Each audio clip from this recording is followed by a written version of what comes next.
Black Theater has survived.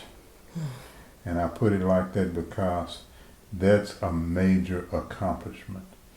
Just to survive 40 years, even if you're only 2 years old, if you started out in 2018 and you're still here in 2020, that's an accomplishment. And when you start talking about theater companies that have survived 5, 10, 15, 20, 25, 30, 35, 40 years or more, that's a huge accomplishment. So just to be able to still be here says a lot. And to take on those things and those perspectives of what life is today. Because things are much different today than they were back then. I know the more things change, the more they remain the same, but the way to go about doing things, that has changed greatly. So people who talk about those things, writers and directors who put these things into plays that are presented not only on stage but on Zoom and other platforms, they see life a little bit differently. So it's time to reflect what they see, just like Deborah was saying. So Black Theater has, number one, survived, and number two, the perspective is different only because it reflects what happens today.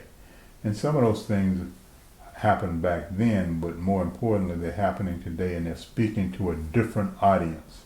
There are always classical plays that speak to generations, but then there are works that speak more so to those folks today than they do about the people in the past.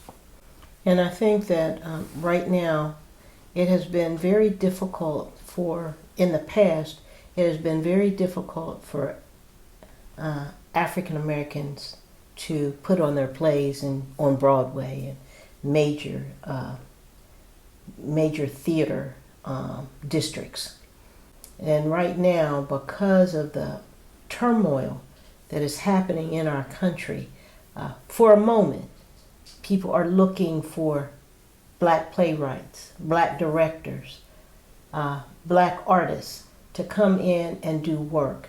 Now, what we have to remember is this, that, and I'm sorry, I'm not sorry I'm saying this, we happen to be a trend, we happen to be a fad, but our concerns and our community and the things that are important to us, they don't change.